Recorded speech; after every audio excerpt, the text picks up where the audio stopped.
The president bullies an intern, but ends up falling in love with her. Hi, my beautiful family. Welcome to Mr. Peter Stories. May your hearts be filled with peace, your paths with purpose, and your days with joy.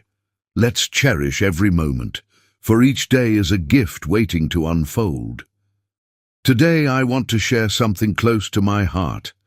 30 years ago, on the 16th of January, I crossed paths with the most extraordinary soul. My wife, Binta Peter, a proud black woman whose love has been my anchor, my light, and my greatest treasure. She is my forever. We're so close to a dream. 10,000 followers, just 600 more to go, and we only have one day.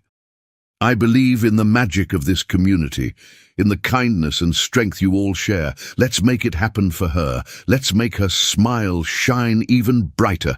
How did you enjoy the last story? Your feedback means the world to me, so drop your thoughts in the comments. Now let's begin today's journey.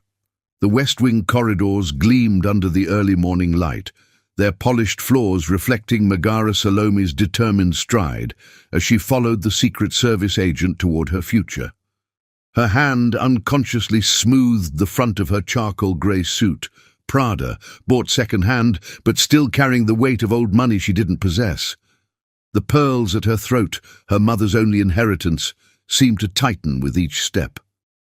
"Deputy Director's office is right through here, ma'am," the agent said, his earpiece crackling with distant voices. Megara squared her shoulders, feeling the weight of history press against them. At 28, she was about to become one of the youngest deputy policy directors in White House history.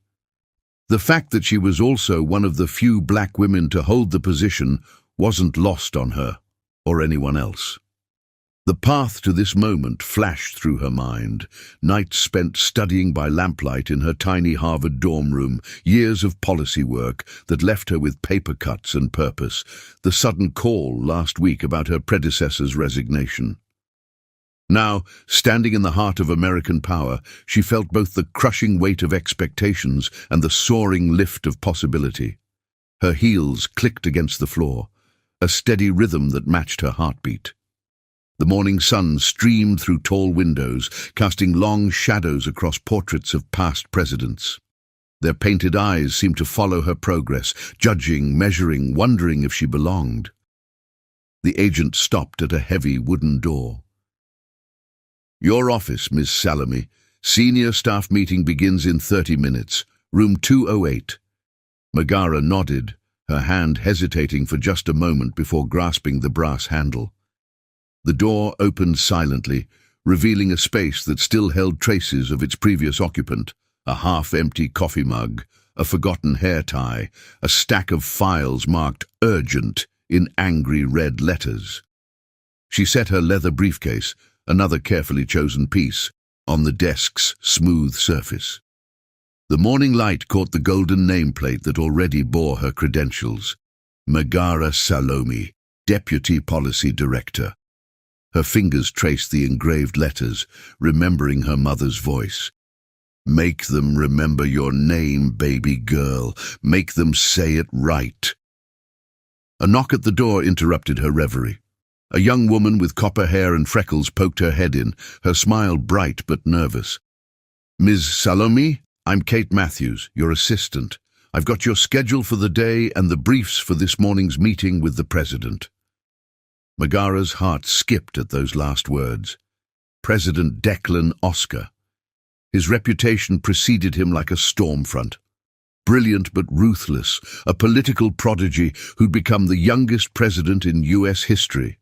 His policy decisions were as cutting as his famous good looks, and his temper was legendary. "Thank you, Kate." Megara accepted the thick folder, her voice steady despite the flutter in her stomach. "Could you walk me through the protocols for the senior staff meeting?" Kate's smile wavered slightly. "Of course, though you should know." She glanced over her shoulder before continuing in a lower voice. "The president can be intense during morning briefings, especially with new staff." Megara's spine stiffened. She hadn't fought her way through Harvard and years of policy work to be intimidated now. I appreciate the warning, but I'm sure I can handle it. Kate's expression suggested otherwise, but she launched into a detailed explanation of meeting procedures. Megara listened while scanning the briefing documents, her mind already formulating strategies and responses. The healthcare initiative she'd been brought in to lead was ambitious, perhaps too ambitious for some of the old guard's taste. At precisely 7:45 a.m., Kate led her through the labyrinth of corridors to room 208.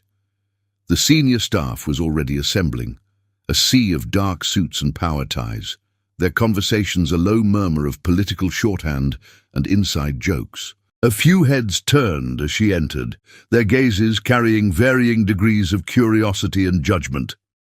Megara chose a seat halfway down the long table, positioning herself where she could observe without appearing either too eager or too reticent. She arranged her materials with practiced precision, each movement calculated to project confidence and competence. The room fell silent at 7:59 a.m. Footsteps approached, measured, purposeful steps that seemed to carry the weight of the entire executive branch. The door opened, and President Declan Oscar entered. The air seemed to crystallize around him.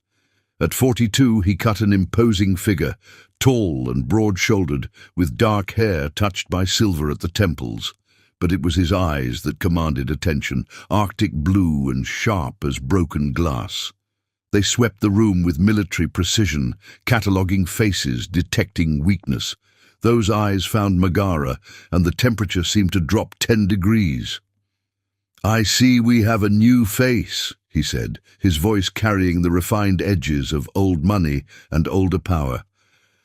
"Harvard's latest contribution to our humble administration."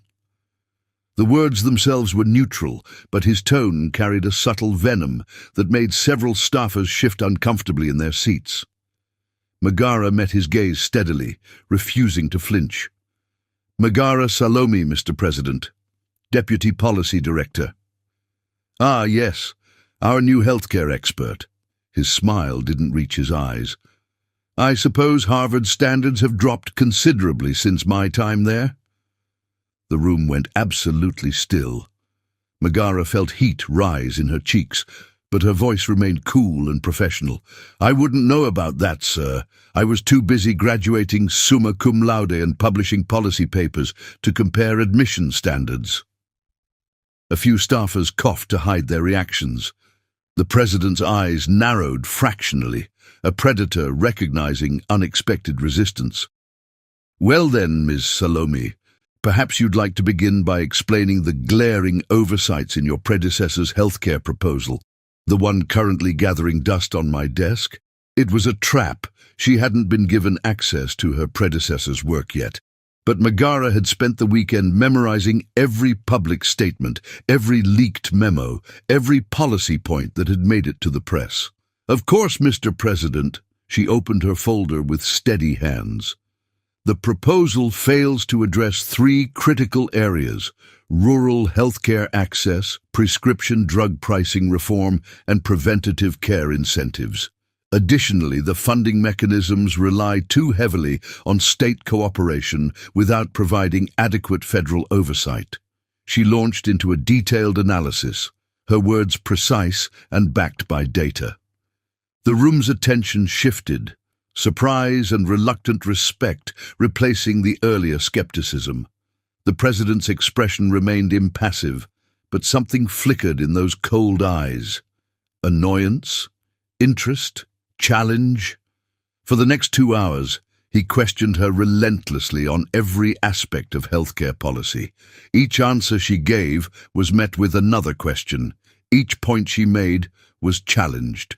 It was intellectual combat at its highest level, and Megara found herself both exhausted and exhilarated. "That will be all for today," he finally announced, gathering his papers. "Ms. Salome, I expect a complete revision of the healthcare proposal on my desk by tomorrow morning, 6 a.m. He paused, those arctic eyes boring into her. Let's see if Harvard taught you anything useful." With that, he strode from the room, leaving behind a wake of tension and unspoken warnings. The other staffers began to file out, some offering Megara sympathetic glances, others carefully avoiding her gaze. Kate appeared at her elbow, face pale. "I'll clear your schedule for the day." Megara nodded, her mind already racing through the task ahead. The president had just guaranteed she'd spend the next 20 hours working without rest. It was a power play, pure and simple, designed to break her spirit or prove her incompetence. As she gathered her materials, she caught fragments of whispered conversations. "Poor thing won't last a week. Oscar's going to eat her alive." "Did you see how she stood up to him, though?" Megara straightened her spine, her mother's voice echoing in her memory. "They'll try to break you, baby, but you're made of stronger stuff than they know." Back in her office, she hung her suit jacket carefully and rolled up her sleeves. The sun had fully risen now, bathing the room in golden light that felt more like a spotlight than a blessing. On her desk, the stack of files seemed to have multiplied, each one filled with the complexities of American healthcare policy. She opened her laptop, fingers hovering over the keys for just a moment. Then, with the same determination that had carried her from a small apartment in Chicago to the halls of Harvard and now to the White House, she began to write. The president wanted to test her limits. Fine, she would show him exactly what those limits were, and then she would exceed them.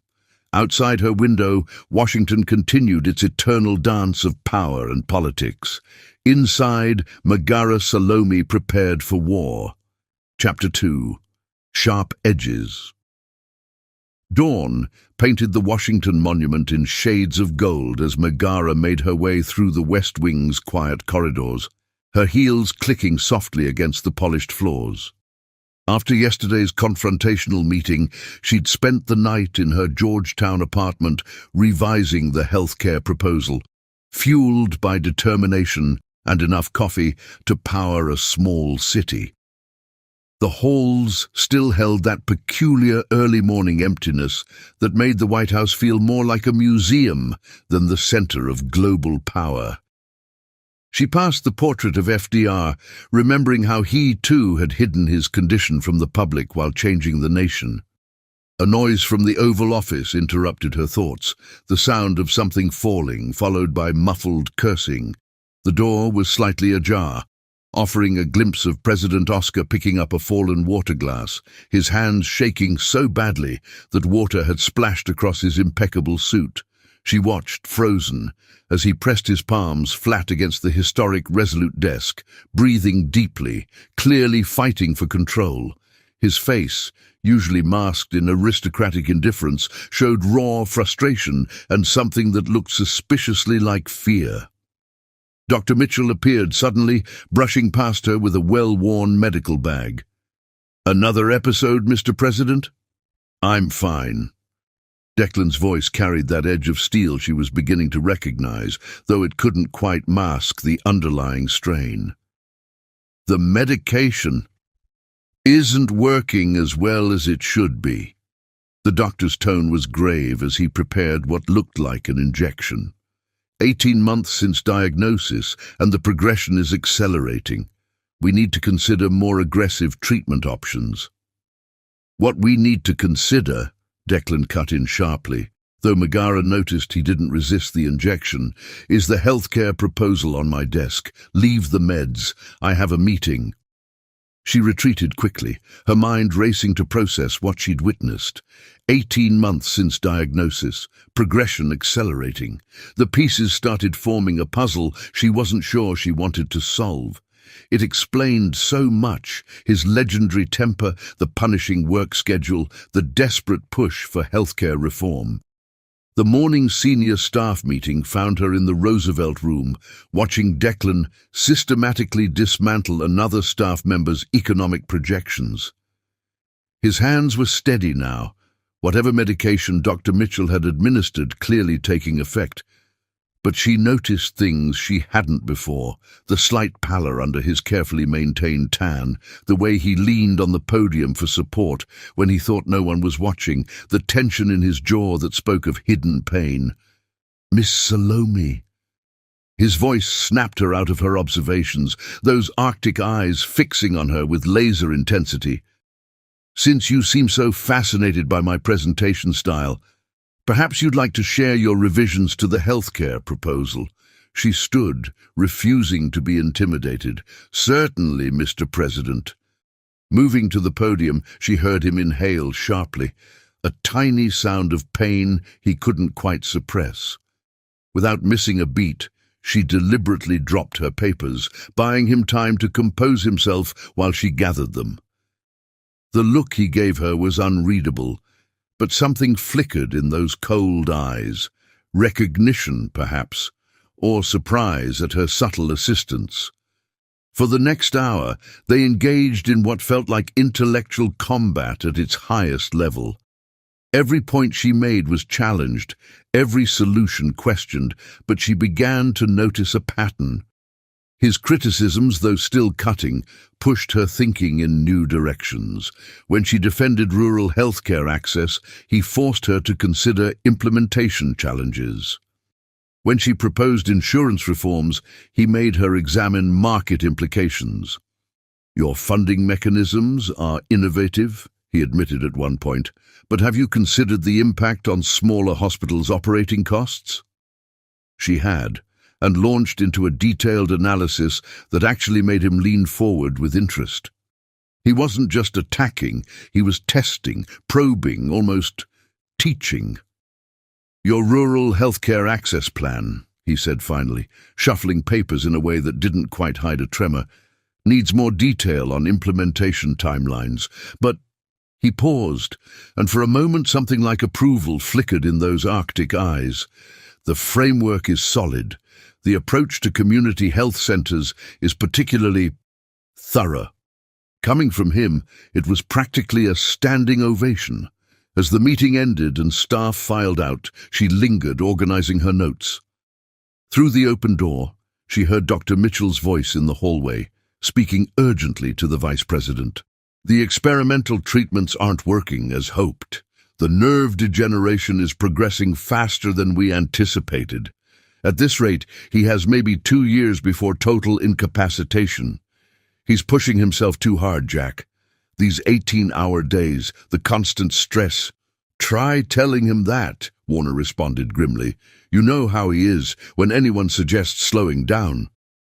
The conversation cut off as they rounded a corner, but the implications hit Megara like a physical blow. 2 years. The President of the United States was dying, and almost no one knew.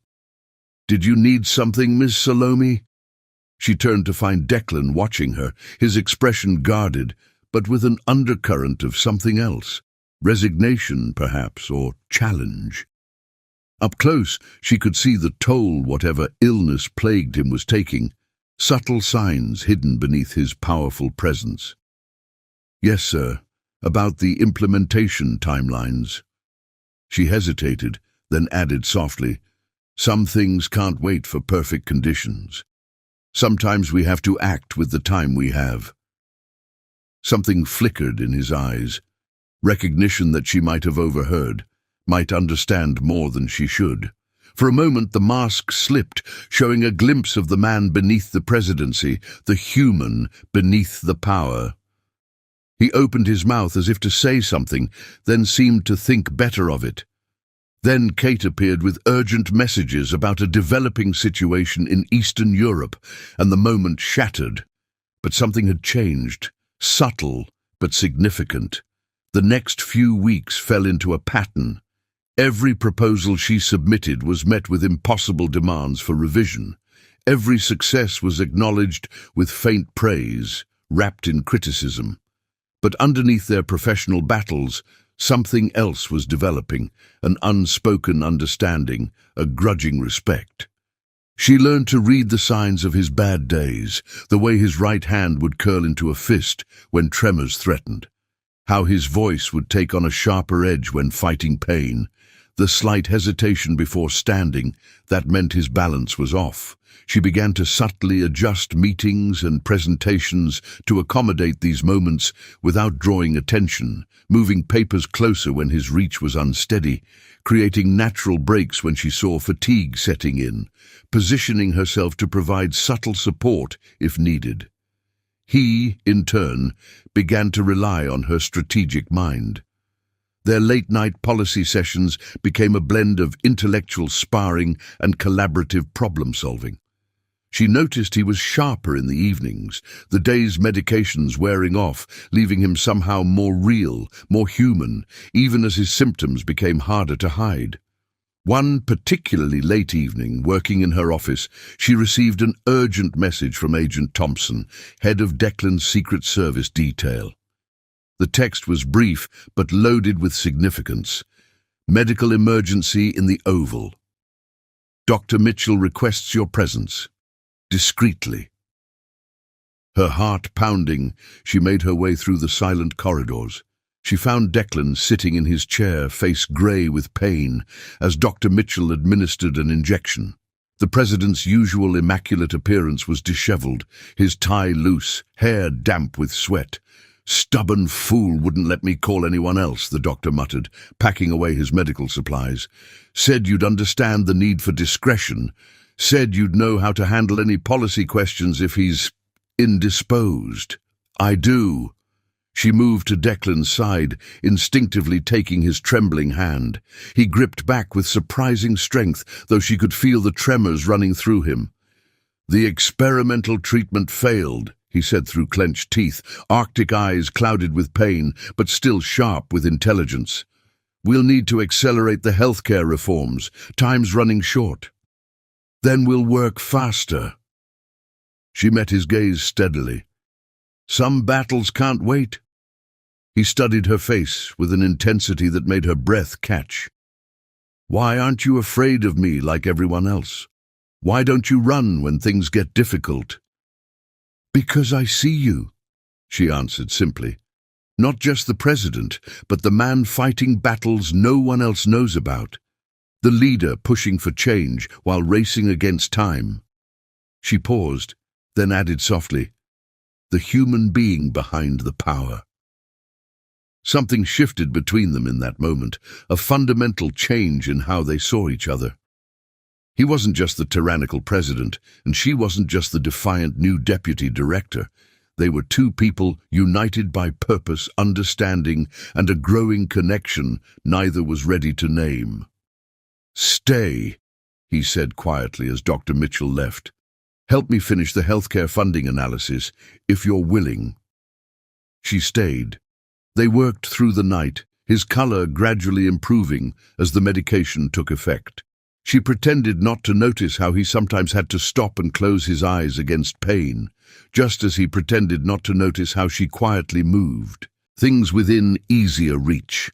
As dawn approached, painting the Washington sky in shades of promise, something had fundamentally changed. The walls between them had cracked, letting in light that would eventually transform shadows into something brighter, something neither of them could have anticipated.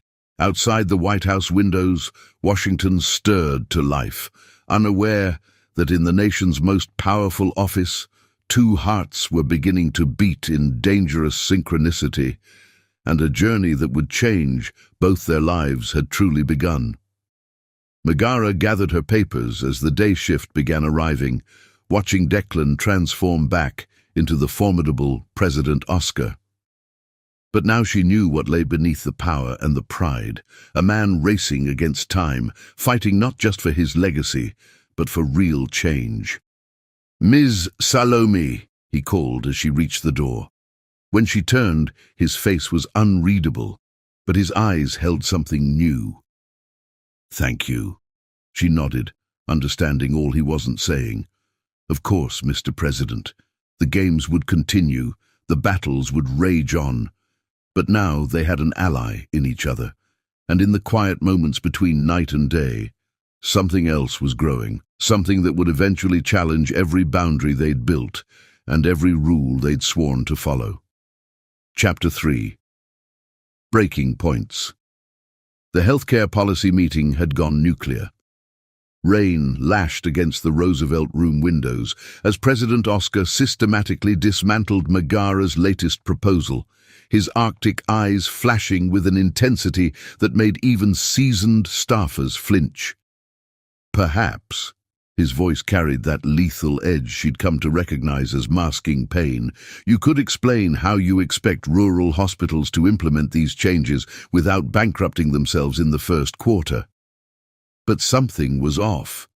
Beyond his usual sharp critique, she noticed the slight tremor in his right hand, the way his left gripped the chair back too tightly, the beads of sweat at his temples despite the room's cool temperature. After weeks of watching him, learning his tells, she knew this was different, worse. The implementation timeline can be adjusted, she countered, deliberately drawing the room's attention to her and away from his increasingly obvious distress. If we phase the requirements over, we don't have time for phases. The outburst was unprecedented, making even the vice president start. Declan caught himself, jaw clenching. This meeting is over. Everyone out, except you, Miss Salome. The room cleared quickly, staff members exchanging worried glances. As the door closed, Declan sagged slightly, his mask slipping. Sir? She moved closer, concern overriding protocol. Should I call Dr. Mitchell? No. His voice was strained but commanding. The medication, in my desk, top right drawer. She retrieved the pills, recognizing the prescription, a new experimental treatment she'd researched after overhearing Dr. Mitchell's conversations. Her hand shook slightly as she measured out the dose. How long have the symptoms been this severe? His laugh was harsh. Playing detective, Miss Salome, those keen powers of observation, noting every tremor, every moment of weakness. Someone has to. She met his gaze steadily. Since you seem determined to work yourself to death? Not determination. He accepted the pills, his fingers brushing hers. Necessity. Time isn't a luxury I have anymore. The admission hung between them, the first time he'd openly acknowledged his condition to her. Thunder rolled outside, matching the gravity of the moment. How long? She asked softly. Since diagnosis? 18 months. He moved to his familiar window position, though she suspected it was more for support than contemplation now. Hartman's disease. Progressive neurodegeneration. The experimental treatments were showing promise, but... He gestured vaguely with his trembling hand. But they're failing. Everything's failing. The words carried such raw honesty that she felt them like physical blows. The treatments, the healthcare reforms, my ability to hide this. Lightning flashed, illuminating his face in harsh relief. In that moment, she saw past the presidency, past the power and position, to the man beneath. Brilliant, driven, and terrified in a way he'd never admit. Then stop hiding, she said quietly. At least with me. He turned to face her, those Arctic eyes studying her with an intensity that made her breath catch. Why? Why offer that? Because you need someone to trust. Someone who understands what these healthcare reforms really mean, why they can't wait. Understanding dawned in his eyes. Your mother died waiting for treatment she couldn't afford. The old pain surfaced, but she pushed through it. That's why I specialized in healthcare policy, why I fought so hard to get here, why I won't let you sabotage these reforms by working yourself to death before they're implemented. The silence stretched between them, filled with unspoken understanding. Then suddenly he stumbled. She moved without thinking, catching him before he could fall. His weight nearly took them both down, but she managed to help him to his chair. I should call... Wait. His hand caught hers, surprisingly strong despite the tremors. Just wait. So she waited, standing beside his chair as the storm raged outside. Gradually his breathing steadied, some color returning to his face. The doctors initially gave me 2 to 3 years, he said quietly. At this rate of progression, Maybe 1 year of functional capacity left. Barely enough time to push through meaningful reform. Then let me help. She knelt beside his chair, still holding his hand. Stop fighting me on every point, and let me help you make this work. We're running out of time for power plays and political games. He studied their joined hands, his thumb absently tracing patterns on her skin. You'd tie your career to a dying man's crusade. I'd fight beside someone who understands what's at stake, someone willing to spend his last months trying to fix a broken system. Lightning flashed again, followed immediately by thunder that rattled the windows. In that illuminated moment, something shifted between them, a fundamental change in how they saw each other. "Help me up," he said finally. "If we're going to rewrite this proposal, I'd rather do it from my desk." She supported him as he stood, pretending not to notice how heavily he leaned on her. Once seated at his desk, some of his usual authority returned, though softened by their shared understanding. They worked through the night, the storm gradually moving away as they rebuilt the healthcare proposal from the ground up. She noticed how he winced when reaching for certain papers, so she began anticipating which documents he'd need, placing them within easy reach. He, in turn, started actually listening to her ideas instead of automatically challenging them. Dawn was breaking when they finally finished, the first hints of pink and gold touching the Washington Monument visible through his window. The storm had passed completely, leaving behind a washed-clean world full of possibility. "Thank you," he said quietly as she gathered her things. "Not just for—" He gestured vaguely at where she'd helped him earlier. "For understanding the urgency, for being willing to help." "That's my job, Mr. President." "Declan." The word was soft but clear. "After tonight, I think you've earned the right to use my name, in private at least." She met his gaze, seeing something there she'd never noticed before, a warmth beneath the ice, like sunlight under frozen water. "Megara," she offered in return. He nodded, and something shifted between them, subtle but significant. The barriers of rank and protocol didn't disappear entirely, but they became more permeable, allowing glimpses of the people behind the positions. As she walked back to her office through the awakening White House, Megara felt the weight of what had happened settling around her shoulders. She now carried not just policy responsibilities, but a secret that could shake the foundations of American government. Yet strangely, she felt stronger rather than burdened. Something had broken between them last night, but something else had been forged in its place, something that felt like trust, or maybe the beginning of friendship, or maybe, whispered a voice she wasn't ready to acknowledge, something more. The morning sun streamed through the windows, turning the marble halls to gold. Somewhere in the distance, she could hear the first stirrings of the day shift arriving. Soon, the White House would resume its normal rhythms of power and politics. But for now, in this quiet moment between night and day, Megara allowed herself to feel the full impact of what had changed. The world looked different somehow, as if the storm had washed away more than just dust and debris.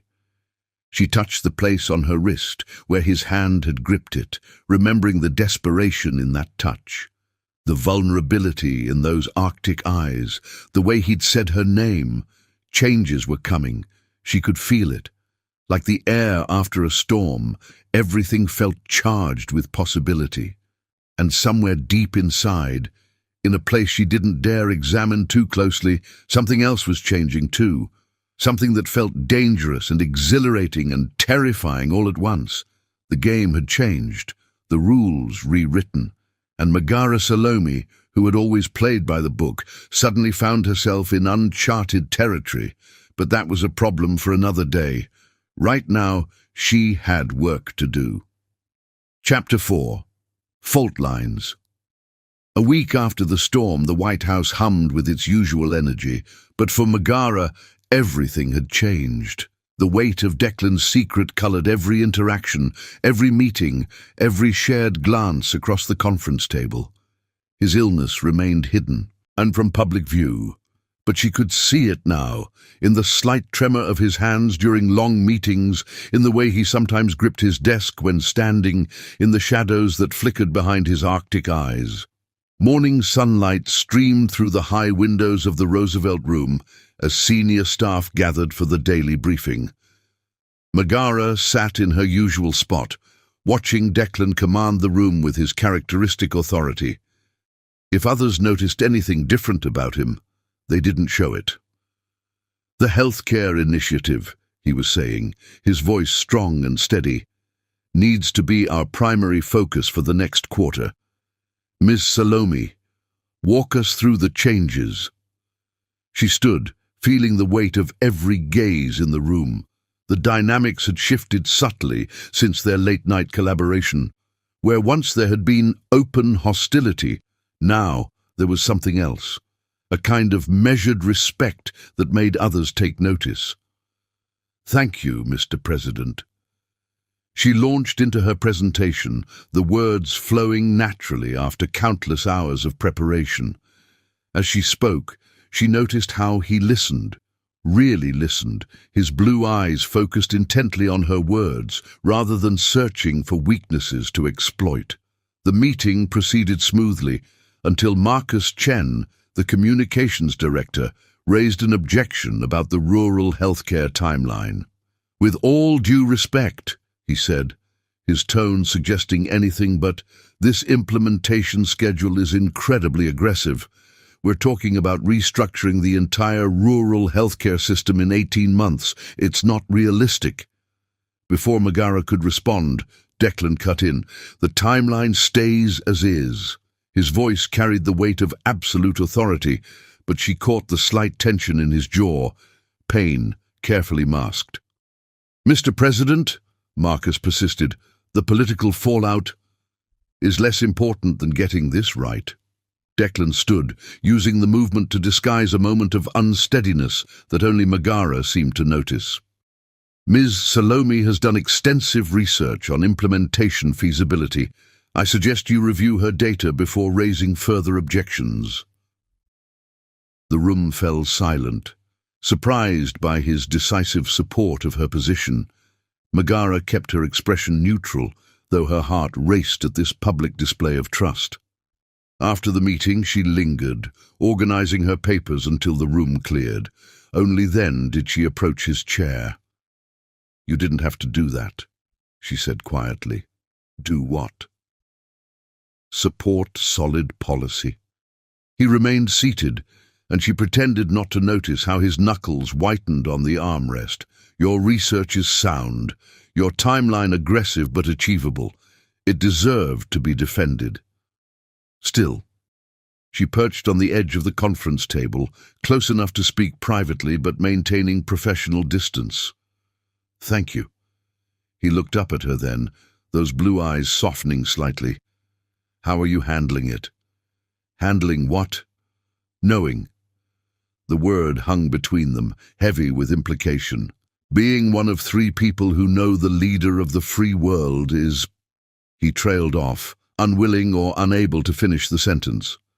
Megara considered her answer carefully. "It's challenging. Watching you push yourself so hard, knowing what it costs you, seeing others misinterpret your reactions when you're in pain." "Is that concern I hear, Ms. Salome?" His tone was light, but something flickered in his eyes, vulnerability quickly masked. "Professional concern for the success of our healthcare initiative, Mr. President." She matched his tone, playing along with the pretense. A ghost of a smile touched his lips. "Of course, purely professional." The moment stretched between them, charged with things unsaid. Then Kate appeared in the doorway, and reality rushed back in. "Ms. Salome, Senator Morrison's office is on the line about the funding proposal." "Thank you, Kate." Megara straightened, resuming her professional demeanor. "Mr. President." He nodded, dismissing her with the same authority he always had. But as she reached the door, his voice stopped her. "Dinner in my office tonight, 8 o'clock. We need to discuss the state-level implementation details." It wasn't really a request, but then again, presidents rarely made requests. She nodded and left, feeling his gaze follow her out. The day passed in a blur of meetings and phone calls, but beneath the surface of every interaction ran an undercurrent of anticipation. 8 o'clock approached with the inevitability of tide. At precisely 8, Megara knocked on the Oval Office door, a stack of implementation reports under her arm. The Secret Service agent nodded her through without comment. Her clearance had been upgraded after that night, though no official explanation was given.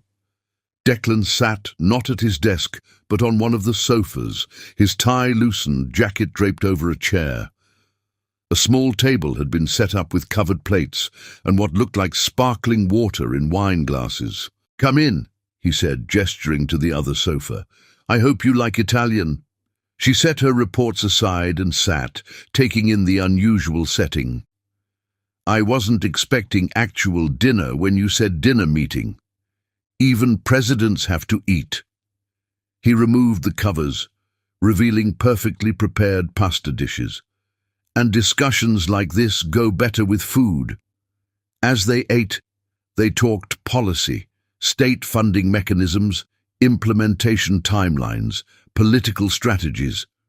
But gradually, the conversation shifted, becoming more personal. "You never asked about the diagnosis," he said during a lull. "Most people would have researched every detail by now." "Would you have wanted me to?" He considered this, twirling pasta around his fork with practiced elegance. But most people would have anyway." "I'm not most people." She met his gaze steadily. "And I figured you'd tell me what I needed to know when you were ready." Something changed in his expression then, a softening around the eyes, a slight relaxation of his perpetual guard. "It's called Hartman's disease," he said quietly. "Progressive neurodegeneration affecting motor control and cognitive function." Eventually ... he trailed off, but she could fill in the blanks. "How long?" 2 years, maybe 3 with aggressive treatment." His voice was clinical, detached, as if discussing someone else's prognosis. "Long enough to see this healthcare initiative through, if we work quickly." "Is that why you've been pushing so hard? Racing against time?" He set down his fork, studying her with an intensity that made her breath catch. "Partly, but also because it matters. Because people like your mother and my sister shouldn't die due to inadequate health care." The mention of her mother startled her. "How did you—" "I read your file after that night. Wanted to understand what drives you." He paused, then added softly, "I'm sorry about your mother. I'm sorry about your sister." She hesitated, then asked, "What was her name?" "Sarah." The word seemed to cost him something. "She was brilliant. Harvard Medical School, top of her class. But then she got sick, and our family's money and connections meant nothing because the system itself was broken. She died waiting for treatment that was technically available but practically inaccessible." The revelation hung in the air between them, heavy with shared pain and understanding. Without thinking, Megara reached across the space between them, placing her hand over his. He stiffened at the contact but didn't pull away. His skin was warm beneath her fingers, and she could feel the slight tremor that he worked so hard to hide. "That's why this matters," she said softly. "Not just the policy or the politics, but the people, the families who won't have to go through what we did." He turned his hand beneath hers, their fingers intertwining briefly before professional instinct made them both pull back. "We should review the state funding proposals," he said, his voice rougher than usual. "Of course, Mr. President." But as they returned to work, something had shifted again. The professional facades they maintained had cracked just enough to reveal the humans beneath, Two people shaped by loss, driven by purpose, and increasingly aware of each other as more than just colleagues. The night deepened around them as they worked, the Washington Monument visible through the windows like a pale ghost in the darkness. They moved from the sofas to his desk, spreading papers across its historic surface as they fine-tuned their strategy. Around midnight, Megara noticed him rubbing his temples, a sure sign of oncoming pain.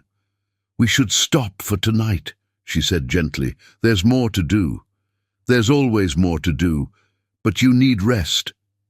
He looked up at her, those blue eyes clouded with fatigue and something else, something that made her heart beat faster. "You don't have to protect me, Megara." The use of her first name sent a shiver down her spine. "Someone has to, since you won't protect yourself." A ghost of a smile touched his lips. "Is that what you're doing, protecting me?" "I'm protecting the initiative," she said, but they both knew it wasn't entirely true. He stood, moving around the desk until he was standing in front of her. In the soft lamplight, his face looked different, younger, more vulnerable. "You're remarkable, you know that."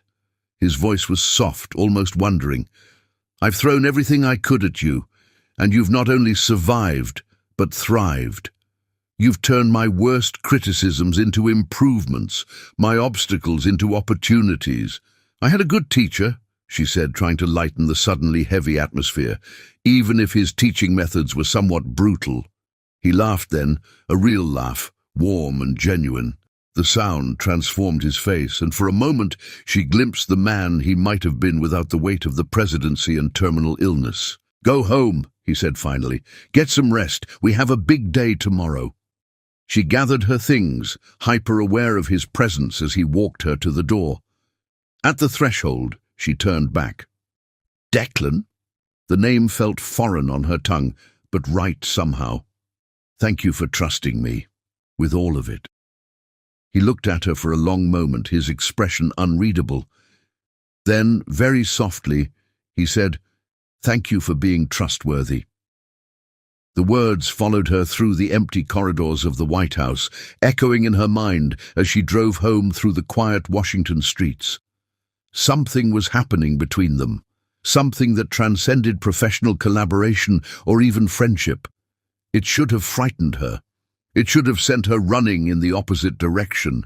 Instead, she found herself thinking about the warmth of his hand beneath hers, the way his eyes softened when he laughed, the trust he'd placed in her. Change was coming, as inevitable as the sunrise that would soon paint the city in shades of gold. But for now, in the quiet hours between night and morning, Megara allowed herself to feel the full weight of this shifting reality. Tomorrow would bring new challenges, new battles, new moments of connection and conflict. But tonight, she would remember the way he'd said her name, the shared pain that bound them together, and the possibility that hung in the air between them like an unspoken promise. The city slept on, unaware that in the White House fault lines were shifting, boundaries blurring, and two hearts were beginning to beat in dangerous synchronicity. Chapter 5. Stormfront. The call came at 3 a.m., a sharp, insistent ring that cut through Megara's dreams like a knife. She fumbled for her secure phone, heart racing as she recognized the White House emergency line. "Ms. Salome." The voice belonged to Agent Thompson, head of Declan's Secret Service detail. "The President needs you at the White House, now." She was already moving, muscle memory guiding her through the dark apartment as she grabbed clothes. "Is he?" "He's in the Oval. Code word is Stormbreak." The line went dead. 20 minutes later, she cleared security and hurried through the darkened corridors of the West Wing.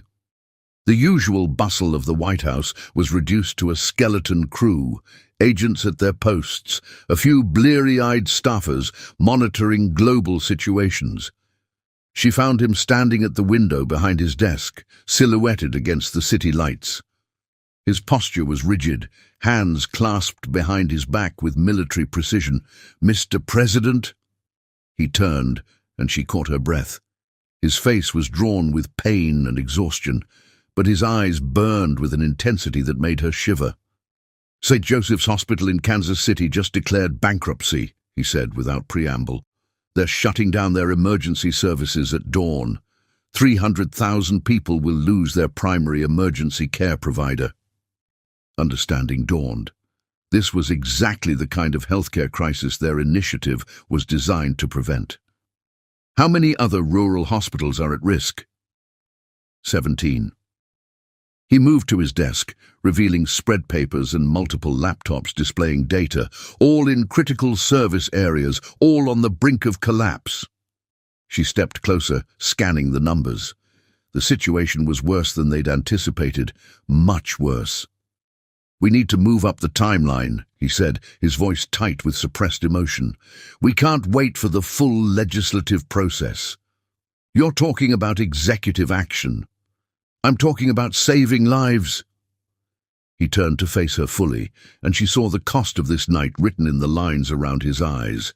"My sister died waiting for Congress to act. I won't let that happen to anyone else." The weight of the moment pressed against her chest. This wasn't just about healthcare policy anymore. This was personal for both of them. "Executive action will face legal challenges," she said carefully. "The opposition will claim overreach.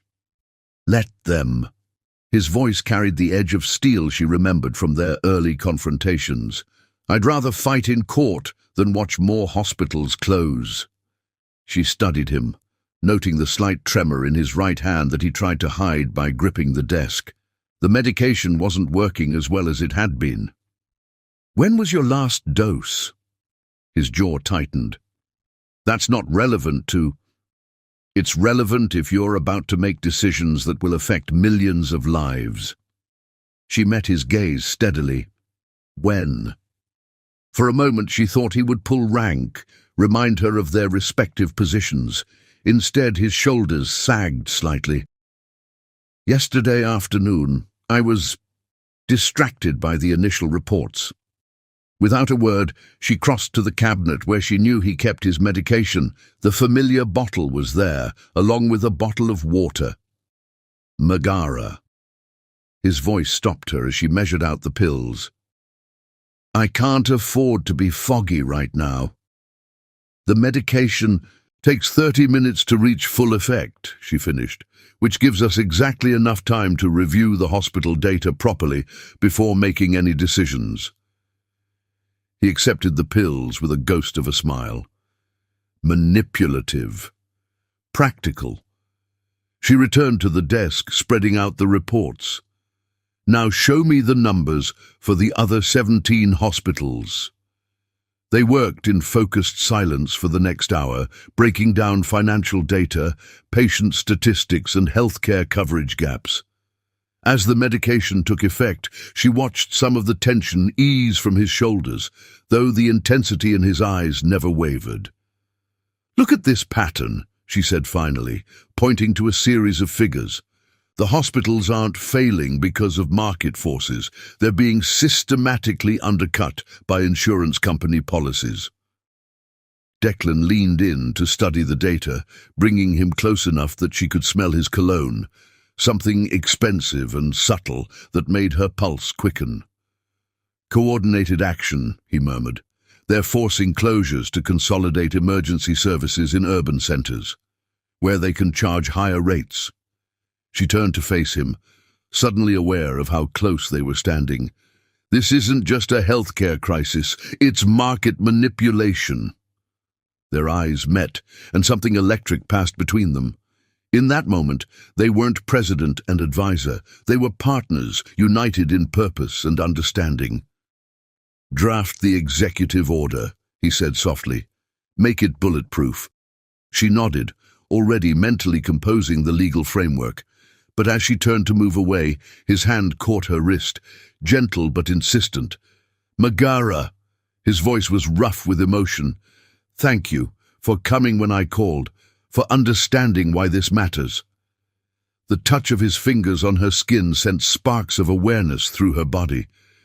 "You don't have to thank me for doing my job.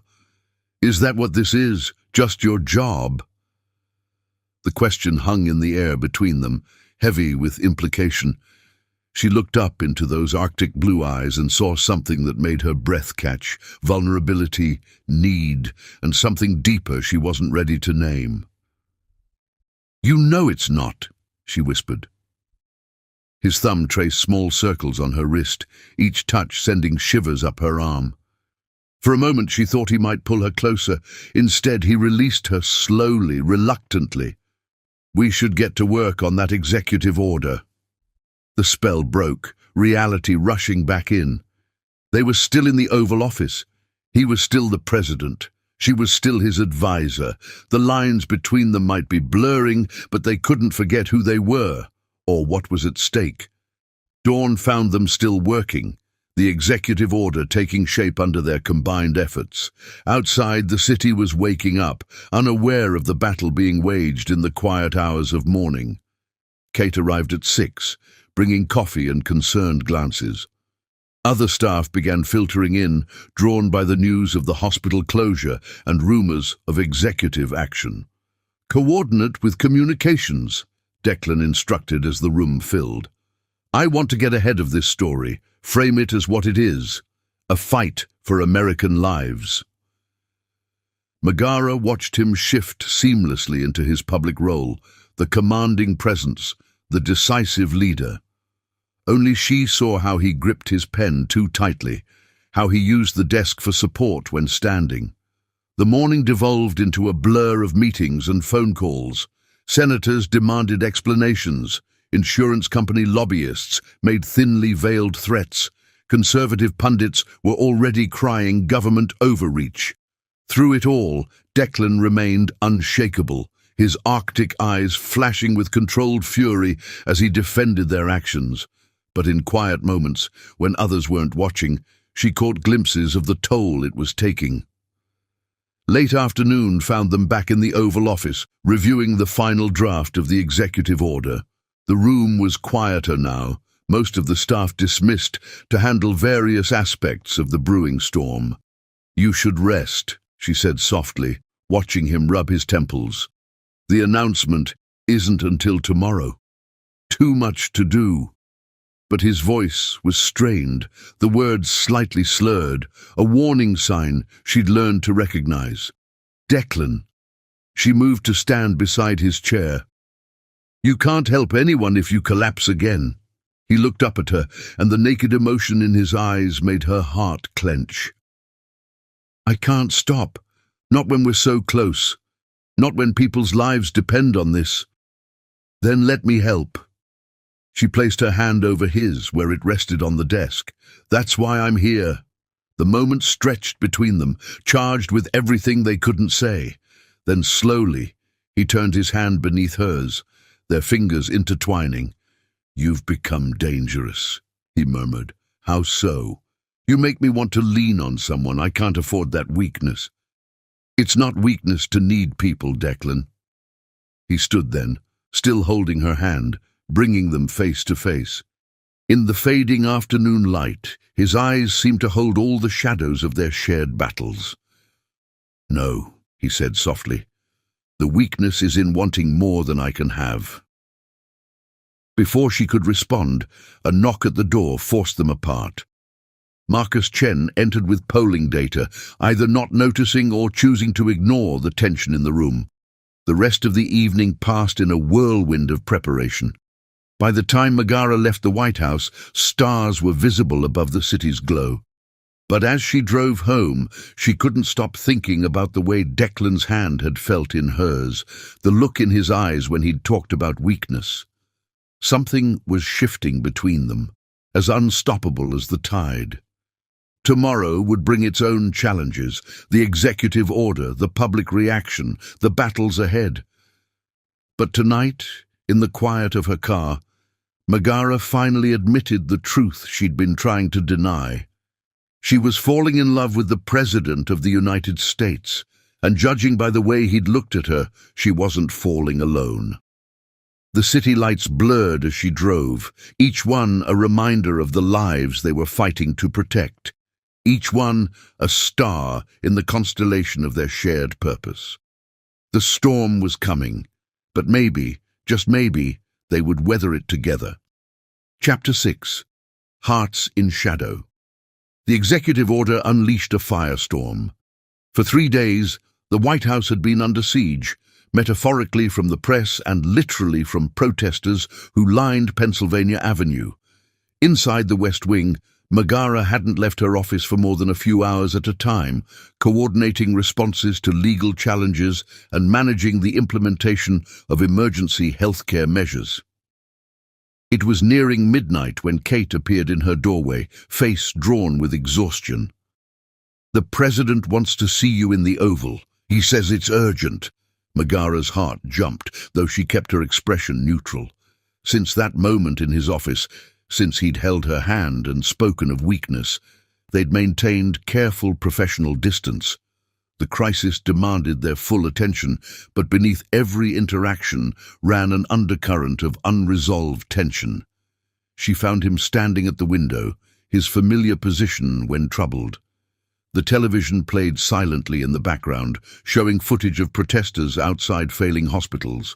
"Mr. President." He turned and she caught her breath. In the soft lamplight, he looked somehow both powerful and vulnerable, the weight of his office evident in the set of his shoulders, the cost of his illness visible in the shadows under his eyes. "The Supreme Court is going to hear the challenge to our executive order," he said without preamble. "Emergency session. They're fast-tracking it." The news hit her like a physical blow. "How long?" 3 days. He moved to his desk, revealing spread papers and legal briefs. "We need to prepare our defense. Everything has to be perfect." She approached the desk, scanning the documents. "The conservative justices will focus on executive overreach. We need to frame this as an emergency response within established presidential powers. Like Lincoln during the Civil War." "Exactly." She looked up to find him watching her with an intensity that made her pulse quicken. "We can cite precedent from—" "You're remarkable." The words came suddenly, cutting through her professional focus. "I'm just doing my job." "No." He moved around the desk until he stood before her. "You're fighting. For people you've never met, for a cause that matters, for—" He paused, something flickering in those Arctic eyes. "For me." The air between them seemed to crystallize, charged with 3 days of careful distance and months of growing connection. "Someone has to," she said softly, echoing words from days ago. His hand rose, hesitating for a moment before touching her cheek. His fingers were warm against her skin, slightly trembling, from emotion or illness. She couldn't tell. "Do you know what you've done to me?" His voice was rough with feeling. "You've made me care again. Made me want things I can't have. Shouldn't have. Why can't you have them?" The question hung in the air between them, heavy with implication. His thumb traced her cheekbone, sending shivers down her spine. "Because I'm dying," he said bluntly. "Because I'm the president. Because you deserve better than either of those complications." "Shouldn't that be my choice?" He studied her face, those blue eyes searching for something. "You'd choose this? The scandal, the politics, the inevitable end?" "I'd choose you." The words came without conscious thought, straight from her heart to her lips. "I already have." For a moment, he remained perfectly still. Then, with a sound somewhere between a groan and a sigh, he pulled her close and kissed her. The world seemed to stop. His lips were soft but demanding, tasting of coffee and decisions and desire too long denied. Her hands found his chest, feeling his heart race beneath expensive wool and starched cotton. His fingers tangled in her hair, cradling her head as though she were something precious and fragile. When they finally broke apart, both breathing heavily, he rested his forehead against hers. "This is insane. Completely." She smiled, her hand still gripping his suit jacket. "Want to stop?" God, no. He kissed her again, deeper this time, backing her against his desk. Papers scattered, but neither of them cared. The kiss might have lasted seconds or hours. Time seemed to lose meaning in the warmth of his embrace. When they finally separated, reality began to seep back in around the edges. "The Supreme Court," she murmured against his neck. His fingers traced patterns on her back. "Rather not think about 9 justices right now." She laughed softly, the sound muffled against his shirt. "We need to prepare the defense." "We will." He pulled back slightly, brushing a strand of hair from her face. "But first." His phone rang, shattering the moment. The ringtone was distinctive, the vice president's private line. They separated quickly, years of professional training taking over. Declan answered the phone while Megara straightened her clothes and retrieved scattered papers from the floor. "Yes, Jack." "No, I've seen the polling." "Yes, we're preparing for the Supreme Court." As he spoke, she watched tension creep back into his shoulders. Whatever the vice president was saying, it wasn't good news. When the call ended, Declan sat heavily in his chair. "The opposition is planning to use the hospital crisis to push for impeachment. They're claiming I deliberately created the emergency to justify executive overreach." Megara's blood ran cold. "They can't prove that. They don't need to prove it. They just need to create enough doubt to undermine our position before the Supreme Court." He rubbed his temples, a warning sign she'd learned to recognize. Without a word, she retrieved his medication and a bottle of water. This time, he took the pills without argument. "We should keep our distance," he said after swallowing them. "At least until after the Supreme Court hearing. We can't risk—" "No." The word came out sharper than she intended. "I won't let them take this too." He looked up at her, surprise and something like hope flickering in his eyes. "Megara—" "We'll be discreet," she said, moving to stand beside his chair. "Professional in public, careful in private. But I won't pretend this isn't happening. I won't act like I don't—" She paused, gathering courage. "Like I don't love you." The words hung in the air between them, impossible to take back. For a moment he just stared at her, those Arctic eyes wide with emotion. Then he stood, pulling her into his arms with a desperation that took her breath away. "Say it again." "I love you." She touched his face, feeling the slight tremor under his skin. "All of you. The president, the man, even the stubborn patient who fights taking his medication." He laughed, though his eyes were suspiciously bright. "I love you too. God help me, but I do." They kissed again, softer this time, sealing the declaration with tender certainty. When they separated, reality was waiting, but it seemed less daunting somehow. "We should get to work on the Supreme Court defense," she said, though she made no move to leave his embrace. "We should," he agreed, pressing a kiss to her temple. "But first, I need you to know something." She pulled back slightly to look at him. "What?" "Whatever happens, with the court, with my health, with us, these moments are worth it. You're worth it." The words wrapped around her heart like a promise. Outside, protesters still chanted and cameras still flashed. Inside, 2 people who had found each other against all odds held on tight, creating a shelter in the heart of the storm. They worked through the night, preparing their legal defense between stolen kisses and shared looks that held volumes of meaning.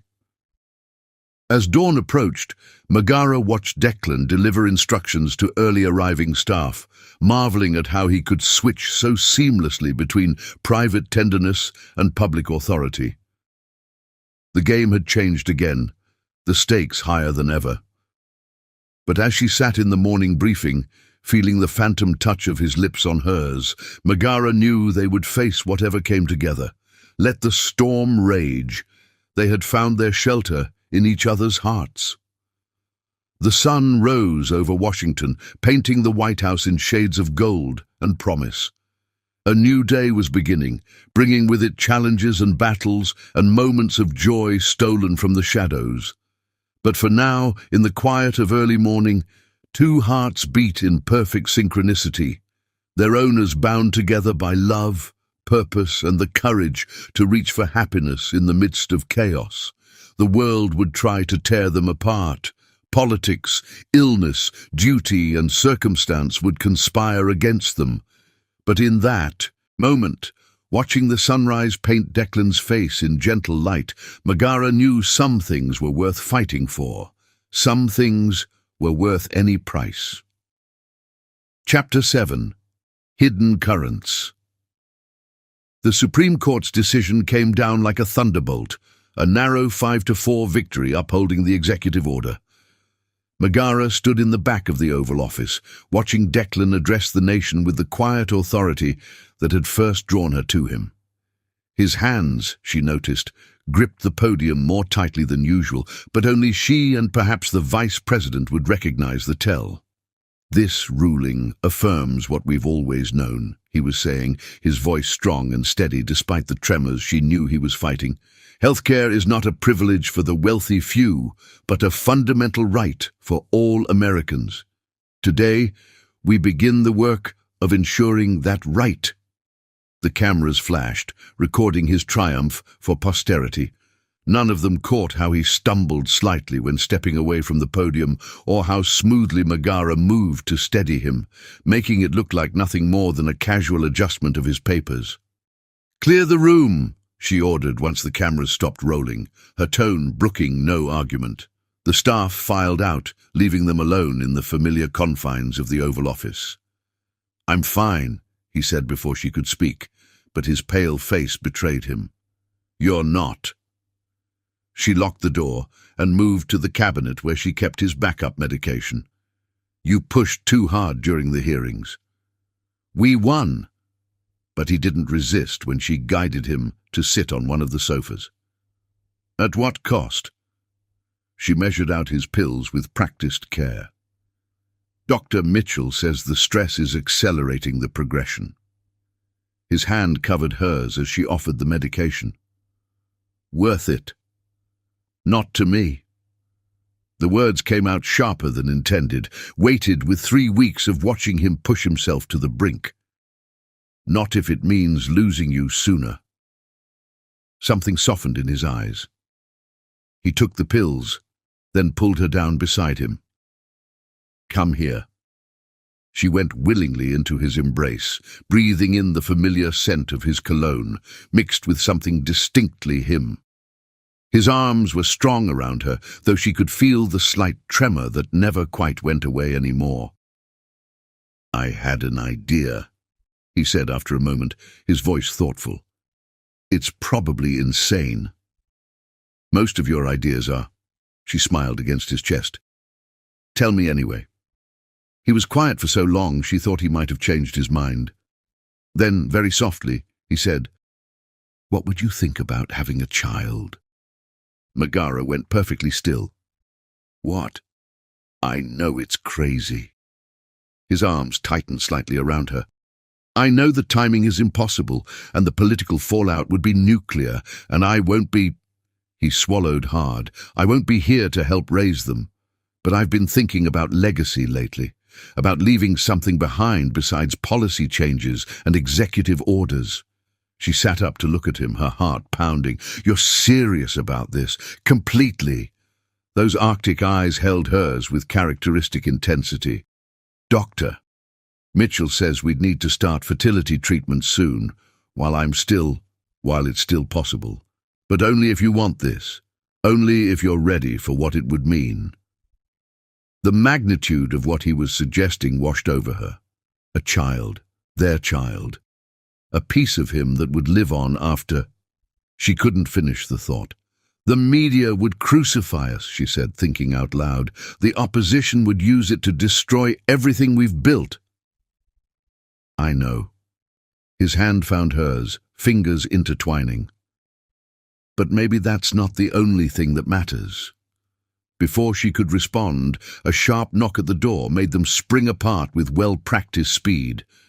Megara moved to the desk, adopting a professional pose as Declan called out, "Enter!"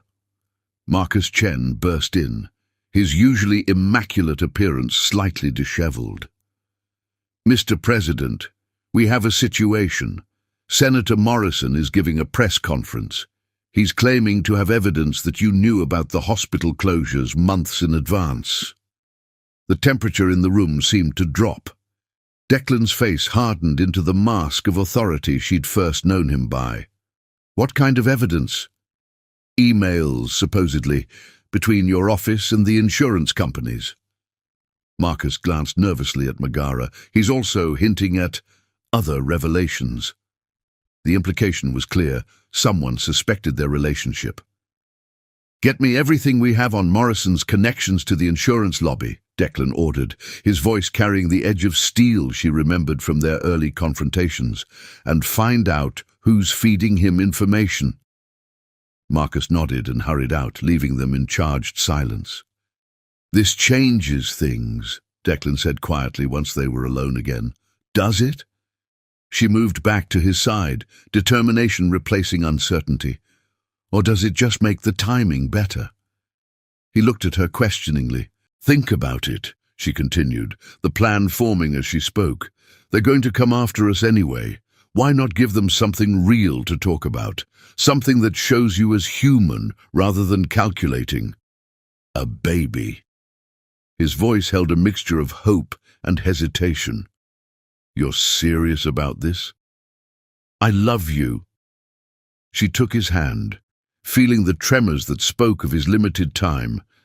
"And I want everything with you, even if we have to fight for it, even if we only get a short time together." He pulled her close, kissing her with a desperation that took her breath away. When they separated, his eyes were suspiciously bright. "I don't deserve you." "Probably not," she teased, trying to lighten the moment. "But you're stuck with me anyway." Their laughter was interrupted by another knock. This time it was Kate, looking apologetic. "Ms. Salome, the Vice President is asking for you. Something about polling data in the swing states." "I'll be right there." She gathered her papers, exchanging a loaded look with Declan. They'd gotten good at these silent conversations, speaking volumes with just their eyes. The rest of the day passed in a whirlwind of damage control and crisis management. Morrison's allegations dominated the news cycle, but preliminary investigation suggested his evidence was circumstantial at best. It was well past midnight when Megara finally made it back to the Oval Office. Declan was on the phone with his legal team, his voice carrying that slight rasp that meant he was fighting pain. She waited until he hung up before speaking. "I made an appointment with Dr. Mitchell for tomorrow morning." He looked up sharply. "For fertility consultation." She moved to perch on the edge of his desk. "If we're doing this, we need to start soon." His hand found hers, thumb tracing patterns on her palm. "You're sure about this? About all of it?" "I'm sure about you." She leaned down to kiss him softly. "The rest we'll figure out together." The next morning dawned clear and cold, Washington's monuments gleaming like alabaster in the winter sun. Megara sat in Dr. Mitchell's office, holding Declan's hand as they discussed options and timelines. "Given the progression of the president's condition," the doctor was saying, "I recommend we start treatments immediately. The process can take several cycles to succeed, and time is—" He paused diplomatically. "A limited resource," Declan finished, his grip tightening on Megara's hand. "What are our chances?" "With aggressive treatment." "Reasonable, but there are no guarantees." They left the medical office an hour later with a treatment plan and a precious bubble of hope. Walking through the White House corridors, they maintained professional distance, but their shared secret felt like a thread of light connecting them. That evening, as crisis meetings and policy debates finally wound down, they found themselves alone in the Oval Office once again. The Washington Monument was visible through the window, its illuminated form a steady presence in the gathering dusk. "I've been thinking about names," Declan said softly, standing behind her as they looked out at the city. "If it's a girl, maybe Aurora, after the dawn. If it's a boy—" "Let's get pregnant first," she laughed, leaning back against him. "Then we can argue about names." His arms wrapped around her waist, his chin resting on her shoulder. "Thank you for giving me this hope, for giving us a future, even if I won't be here to see all of it." She turned in his embrace, touching his face gently. "You'll be here in the ways that matter, in our child's smile, in their determination, in the world we're building for them." He kissed her then, soft and sweet and full of promise. Outside, the city hummed with political intrigue and looming battles. Inside, two hearts beat in sync, dreaming of possibilities and planning for a future that would exist with or without them. The game had changed again, the stakes higher than ever. But as they stood together in the gathering darkness, they were ready for whatever came next. Let Morrison make his accusations, let the media speculate and the opposition plot. They had found something worth fighting for, not just in their policies or their principles, but in the promise of new life and lasting legacy. The night deepened around them, but neither moved to turn on the lights. In the shadows of the most powerful office in the world, they held on to each other and their shared dream of tomorrow.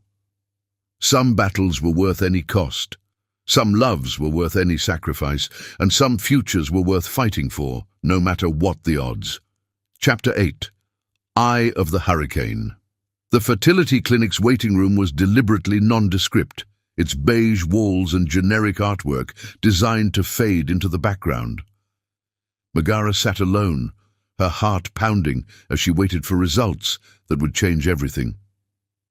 Declan was tied up in an emergency NATO briefing, the crisis in Eastern Europe, demanding the president's full attention even on this most personal of mornings. Dr. Sandra Chen, their fertility specialist, entered with a manila folder and an unreadable expression. "Miss Salome?" Megara followed her into the consultation room, barely breathing. 6 weeks of hormone treatments, secret appointments, and carefully orchestrated scheduling had led to this moment. "Well," Dr. Chen began, opening the folder, "I have rather extraordinary news." She paused, looking up with a mix of professional concern and barely contained excitement. "You're pregnant, with triplets." The world seemed to tilt on its axis. "Triplets?" The word came out as barely more than a whisper. "Yes, all 3 embryos implanted successfully. I must say this is extremely rare, especially for a first IVF attempt." Dr. Chen turned her monitor to show 3 distinct heartbeats flickering on the ultrasound image.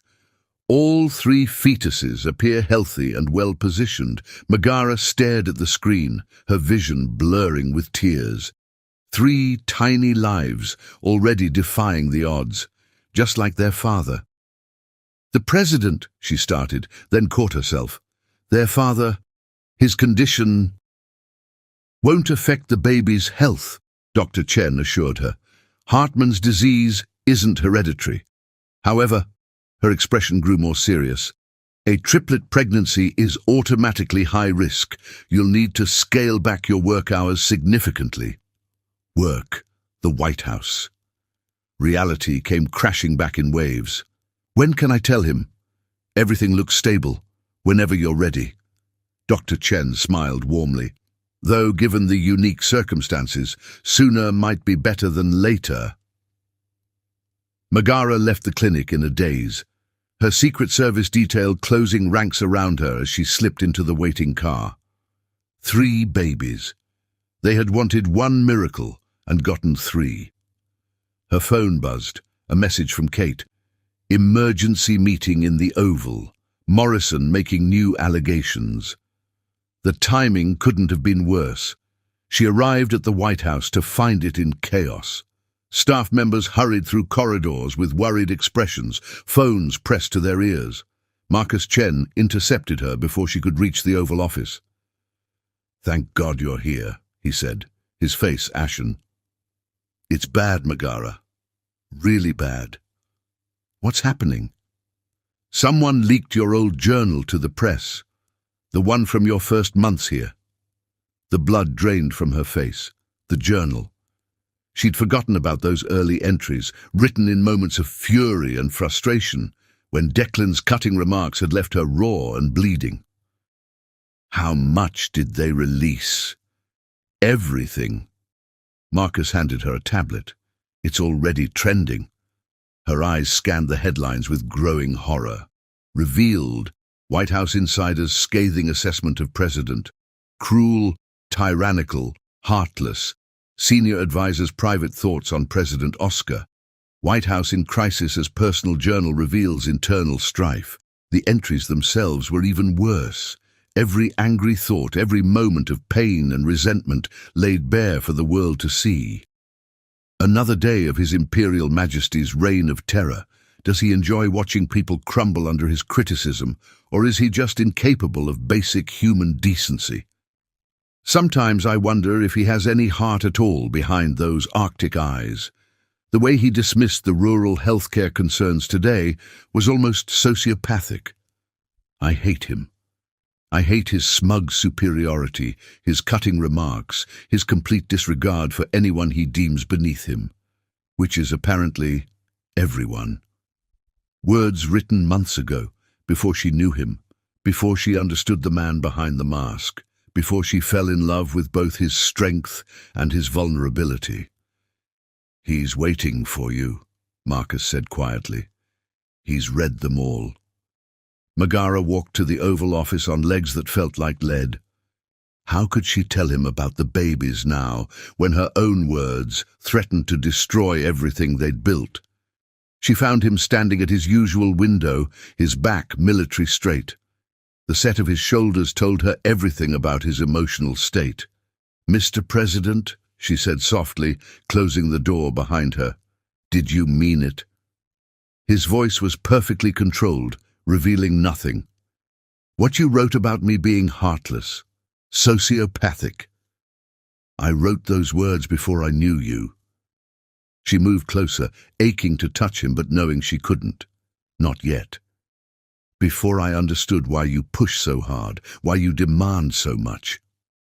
He turned then, and the pain in his eyes nearly brought her to her knees. "You said you hated me." "I did, then—" She took another step forward. "Just like you hated showing any weakness, just like you hated anyone who challenged your authority." Another step. "We're not those people anymore." His jaw clenched. "The public won't see it that way. They'll say I corrupted you, use my position to—" "I don't care." She closed the final distance between them, taking his face in her hands. "Let them talk. I have something to tell you that's more important than any leaked journal." Something in her tone made him focus fully on her face. "What is it?" "I'm pregnant." She watched his eyes widen. "With triplets." He staggered slightly and she guided him to sit on the edge of his desk. "Triplets?" The word came out choked. All three embryos took, all healthy." She placed his trembling hand on her still flat stomach. "We're having 3 babies, Declan."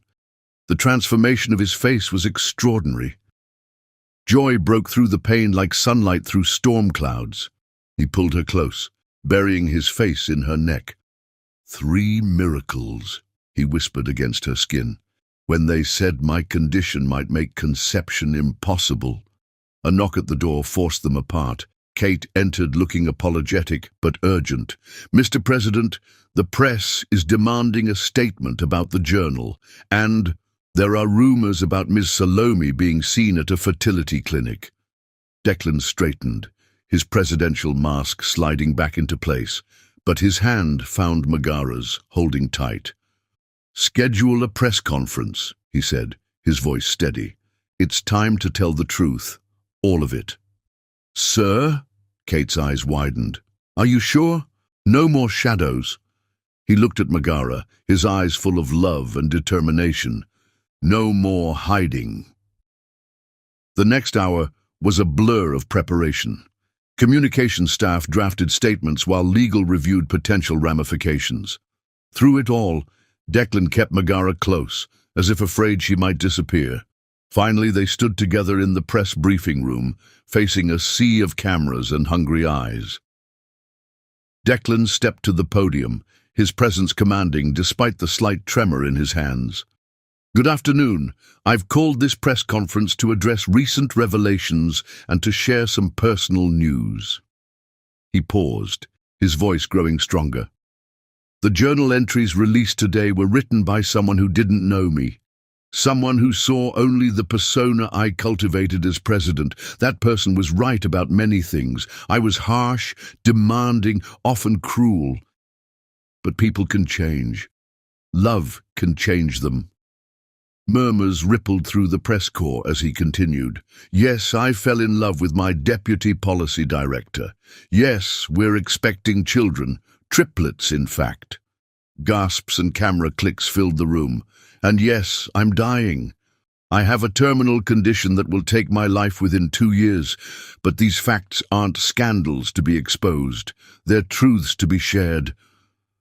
Megara stepped forward to stand beside him, their hands clasping openly for the first time in public.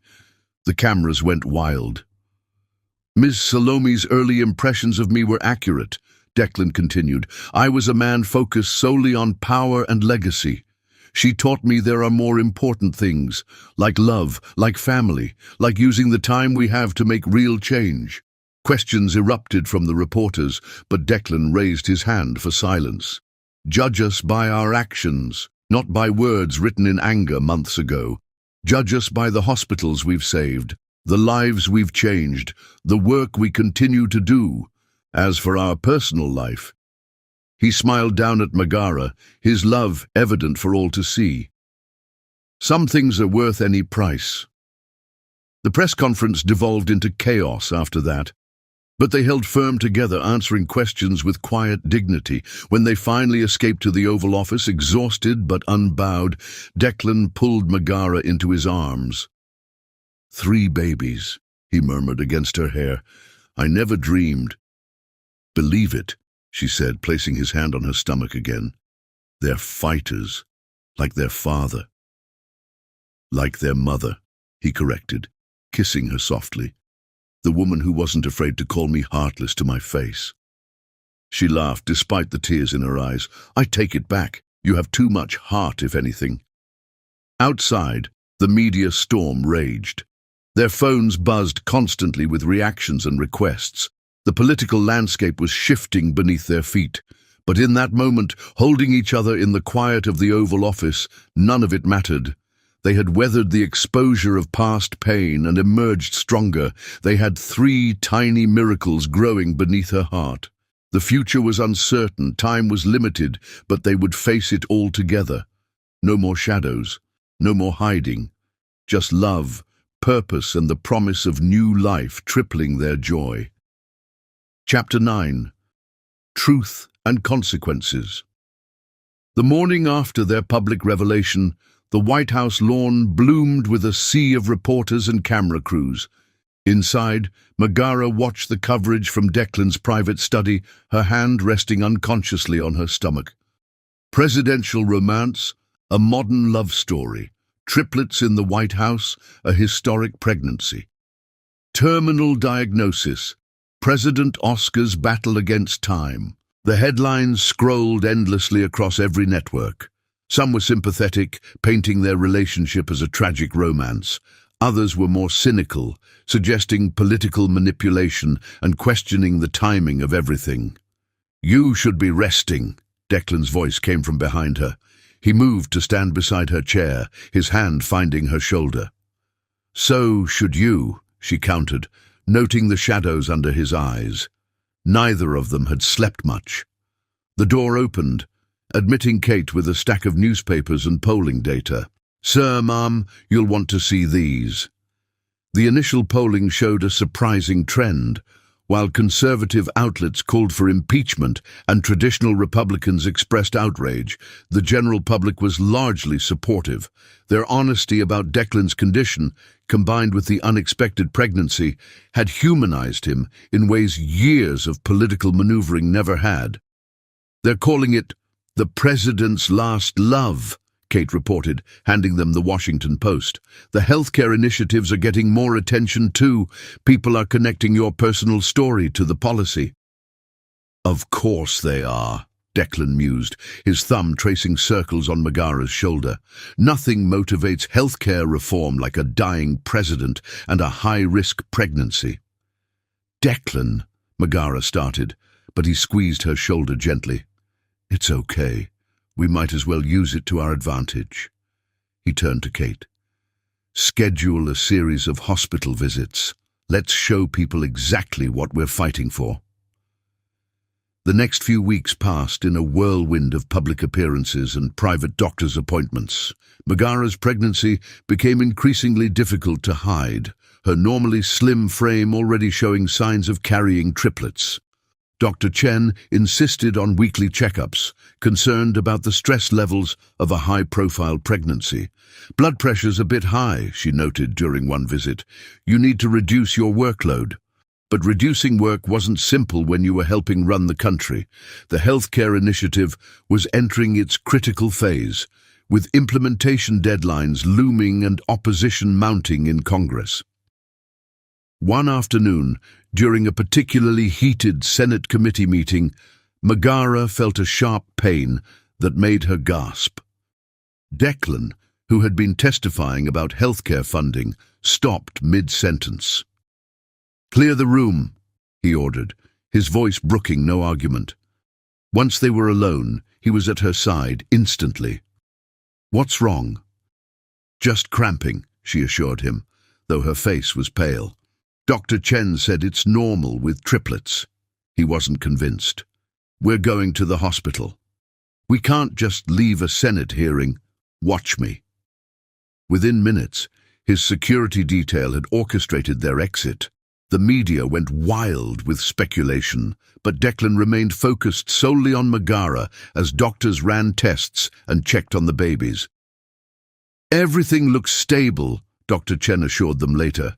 "But this is a warning. Ms. Salome needs complete bed rest for at least 2 weeks."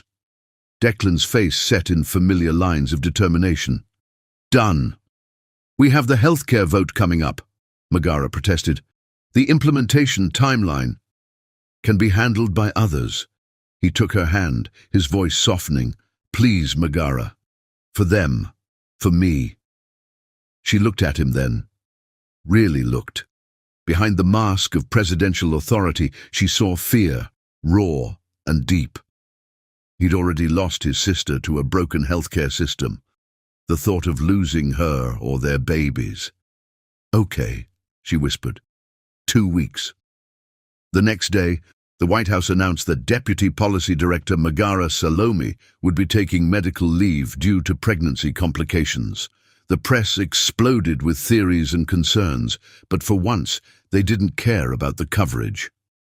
Declan moved Megara into the private residence, converting one of the sitting rooms into a comfortable workspace where she could rest while staying involved in policy discussions. He rearranged his schedule to spend evenings with her, going over briefings and sharing meals. It was during one of these evenings that she noticed his hands shaking more than usual as he reached for his water glass. "The medication isn't working as well," she said. It wasn't a question. "No." He set the glass down carefully. "Dr. Mitchell wants to try a new combination." "Why didn't you tell me? You have enough to worry about." He gestured to her growing belly. 3 very active worries, from what I can see." As if on cue, one of the babies kicked. Declan's face lit up as he felt the movement under his palm. "They're strong," he murmured, "like their mother. Like both of us." She covered his hand with hers. "We're all fighting together." The moment was interrupted by an urgent knock. Vice President Warner entered, looking grave. "Sir, the opposition has the votes. They're going to block the healthcare funding." Declan's face hardened, but before he could respond, Megara struggled to sit up, straighter. "Get me my laptop," she said, "and call Marcus. We're going to rewrite this narrative." "You're supposed to be resting," Declan protested. "I am resting. I'm just going to rest while orchestrating a major media campaign about how the opposition is threatening the healthcare of unborn presidential children." Both men stared at her. "That's brilliant," Warner said finally, "and slightly terrifying." "Welcome to my world," Declan murmured, but his eyes shone with pride. The next week saw a massive shift in public opinion. Pictures of Megara's hospital stay leaked, carefully orchestrated by Marcus, showing the president keeping vigil by her bedside. Stories about triplet pregnancy risks and healthcare access dominated the news cycle. The funding vote passed by a comfortable margin. "You're a political genius," Declan told her that night as they lay in bed, his hand resting protectively over their growing children. "Ruthless, but genius." "I learned from the best." She turned to face him, tracing the lines of his face with gentle fingers. "How are you really feeling?" He caught her hand, pressing a kiss to her palm. "Scared, hopeful, grateful, sometimes all at once." "Me too." They held each other in the darkness, feeling the babies move between them. Outside, the world continued to spin with politics and scandals and speculation. Inside, they had created their own universe, one where love outweighed duty, where hope defied probability, and where their remaining time together stretched out like an endless promise. The future was uncertain, filled with medical challenges and political battles, but they had each other. They had their babies, and for now, that was enough. Let tomorrow bring what it would. Tonight, they were complete. Chapter 10. Lightning Strikes. The White House rose garden had never looked more beautiful. Spring flowers bloomed in carefully orchestrated profusion, their scent carrying on the gentle May breeze. Megara stood before a mirror in the blue room, her wedding dress carefully modified to accommodate her 5-month pregnant form. The triplets made their presence known with a series of kicks. "Easy in there," she murmured, smoothing a hand over her prominent belly. "Your father's nervous enough already." Kate appeared in the doorway, her eyes suspiciously bright. "He's asking for you. Says he needs to see you before the ceremony. Bad luck to see the bride. Since when have you two followed conventional rules?"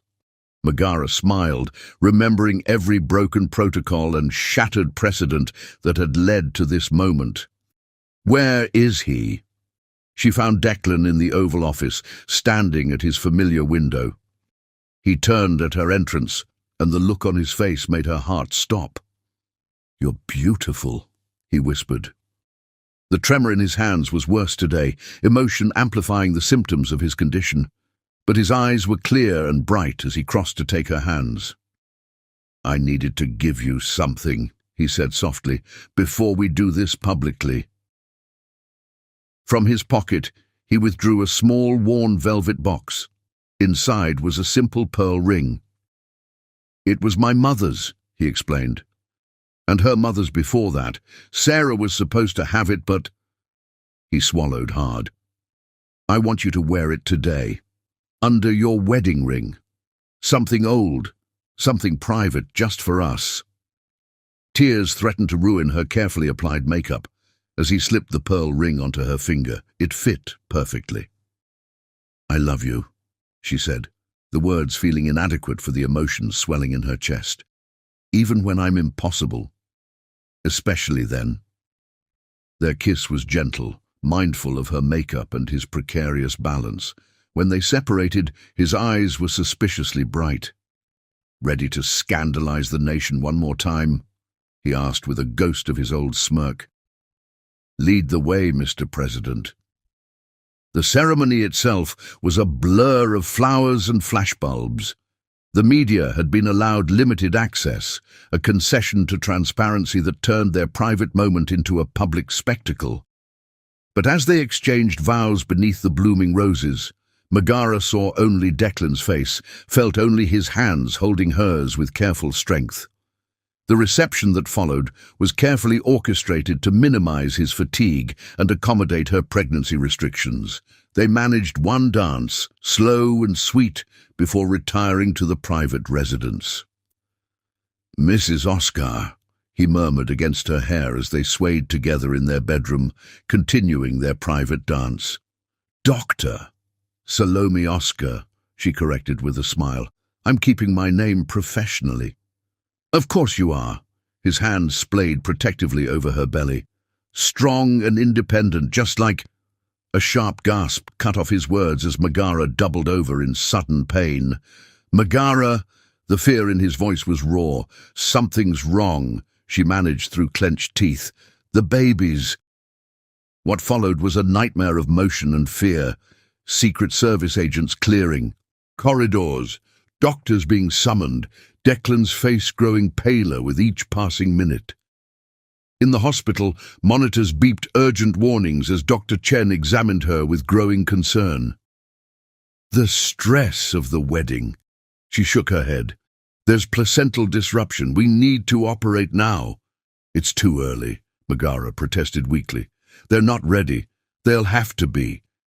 Dr. Chen's voice was gentle but firm.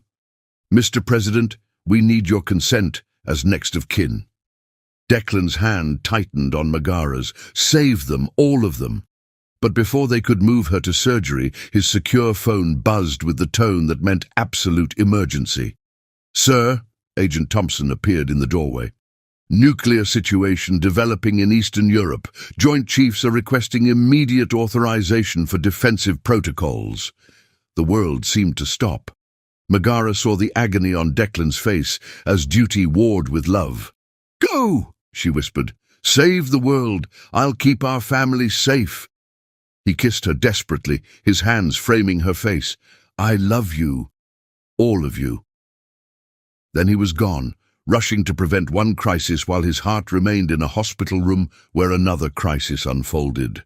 The surgery was delicate and dangerous. Doctors worked frantically to stabilize the triplets while managing Megara's complications. In the White House Situation Room, Declan navigated international tensions with one eye on his phone, waiting for updates. Hours passed in a haze of fear and hope. Finally, as dawn broke over Washington, two crises resolved almost simultaneously. "Nuclear forces standing down," reported the Secretary of Defense. "All three babies stable," texted Dr. Chen. "Mother in recovery." Declan's legs nearly gave out with relief. The Vice President took one look at his face and took command. "Go," Warner said softly. "Be with your family. I'll handle the aftermath here." He reached the hospital in record time, his security detail breaking every traffic law in D.C. He found Megara pale but awake in recovery, monitors showing 4 strong heartbeats, hers and their 3 miracles. "They're so small," she whispered as he sank into the chair beside her bed. "But fighting," he assured her, his trembling fingers finding hers, "just like their mother." "Did you prevent nuclear war?" He laughed softly, the sound half sob. "Yes, though it was considerably less terrifying than waiting for news about you 4. Some wedding night. Never dull with us, is it?" They held each other as morning light filled the hospital room, their world narrowed to the steady beep of monitors and the miracle of survival. Outside, the media was already spinning stories, the dramatic rush from wedding to hospital, the president balancing international crisis with personal emergency. But inside their quiet room, none of that mattered. They had fought impossible odds and won. 4 hearts kept beating. 3 tiny lives kept growing, and love continued to defy every shadow that tried to darken it. Tomorrow would bring new challenges, but for now, in the gentle light of dawn, they held on to their miracle with both hands. Chapter 11. After the Storm. The summer heat lay heavy over Washington as Declan prepared for the hardest speech of his life. Megara watched from her hospital bed as the makeup team tried to conceal the increasing signs of his condition. 7 months into her high-risk pregnancy, she hadn't left the hospital since their wedding day crisis. "The tremors are more noticeable," the lead makeup artist said quietly. "We can minimize them on camera, but I can't hide it anymore," Declan finished. He looked at Megara, his Arctic eyes carrying a storm of emotions. "It's time." The decision to publicly announce his condition had come after his collapse during a G7 summit last week. The footage of the President of the United States stumbling during his speech had gone viral, sparking endless speculation. "The people deserve to know," he'd said afterward, holding Megara's hand in her hospital room.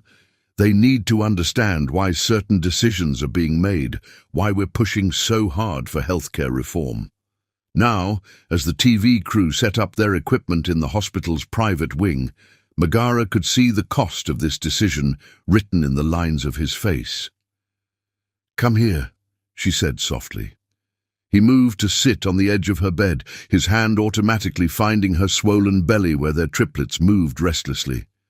"Whatever happens after this," she began, "I know." He managed a ghost of his old smile. "We face it together." The babies kicked against his palm, as if affirming their parents' resolve. The medical team had been amazed by their development. 3 strong heartbeats, 3 distinct personalities already making themselves known through their movements. "Aurora's doing somersaults again," Declan murmured, feeling a particularly energetic motion. "While Leo and Phoenix play soccer with my ribs." Megara smiled despite her discomfort. They'd chosen the names weeks ago. Aurora for the dawn they hoped their healthcare reforms would bring, Leo for the strength they'd need in the days ahead, and Phoenix for the legacy that would rise from their shared sacrifice. A knock at the door interrupted their moment. Marcus Chen entered, looking grave. "Sir, we're ready. The networks are standing by for the live feed." Declan nodded, squeezing Megara's hand one last time before moving to the prepared setting. They'd chosen to do the broadcast from the hospital suite, letting the American people see both their president's vulnerability and his dedication to family. The red light blinked on, and Declan Oscar, President of the United States, began his most personal address to the nation. "My fellow Americans," he started, his voice steady, despite the visible tremor in his hands. "Tonight, I speak to you not just as your president, but as a man facing his own mortality. 7 months ago, I announced that I was battling an illness. Today, I want to be completely transparent about the nature and progression of that condition." Megara watched as he detailed his diagnosis, the prognosis, the treatments he'd undergone. His voice remained strong, though she could see the cost in the tightness around his eyes. "Hartmann's disease is terminal," he continued. "The doctors estimate I have approximately 12 to 18 months of functional capacity remaining. I tell you this not to seek sympathy, but because you deserve to know the full truth about your president's health." He paused, gathering strength before the most crucial part of his speech. "Some will call for my resignation. They will say a dying man cannot effectively lead our nation. To them, I say, it is precisely because I am dying that I must continue to serve. Every policy I've championed, every reform I've fought for, comes from first-hand understanding of our healthcare system's failures." The camera panned slightly to include Megara in the shot, showing the personal stakes of their healthcare battle. "My wife, Dr. Megara Salome Oscar, carries our 3 children, miracles made possible by the very medical advances we're fighting to make accessible to all Americans. She lies in this hospital because every pregnancy with triplets is high risk, requiring constant medical supervision that too many families cannot afford." His voice grew stronger, carrying the passion that had first drawn Megara to him. "I will not resign. I will not step aside. I will use every day I have left to ensure that no American has to choose between medical care and feeding their family. No parent should watch their child die because they can't afford treatment. No spouse should face bankruptcy because their loved one got sick. Tears streamed down Megara's face as he continued, his words painting a vision of the future they'd fought so hard to create. Suddenly, a sharp pain ripped through her abdomen. She tried to hide her gasp, not wanting to interrupt his speech, but her monitor's sudden beeping betrayed her. Declan broke off mid-sentence, turning to her with naked fear in his eyes. "Megara?" Dr. Chen burst into the room, quickly assessing the situation. "The babies are coming. Now." The live feed cut off abruptly, leaving millions of Americans hanging as their president rushed to his wife's side. What followed was a blur of activity and emotion. Medical teams swarmed the room, preparing for an emergency C-section. Declan refused to leave, even when his hands shook so badly he could barely sign the consent forms. "Stay with me," Megara whispered as they wheeled her into surgery. "Always." The operation was delicate, complicated by the triplets' position and Megara's weakened condition. Declan held her hand throughout, his own medical challenges forgotten in the face of his family's crisis. At 9:47 p.m., Aurora Michelle Oscar announced her arrival with a strong cry that brought tears to her father's eyes. At 9:49 p.m., Leonardo James Oscar followed his sister, smaller but fighting. At 9:52 p.m., Phoenix William Oscar completed their miracle, his tiny hand gripping his father's finger with surprising strength. "They're perfect," Declan whispered, his voice choked with emotion as the nurses cleaned and evaluated each baby. "You're perfect." The news of the triplets' birth broke across the nation like a wave of hope. Media outlets that had been preparing to call for the president's resignation found themselves running split screens of his powerful speech and updates on the baby's condition. Public support surged as Americans watched their president balance his duties with his role as a new father. Pictures of him holding all three babies while conducting official business from the hospital went viral. 2 days after the births, Declan addressed the nation again, this time with his family beside him. "Life," he said, cradling Phoenix while Megara held Aurora and Leo, "is full of unexpected challenges and unprecedented joys.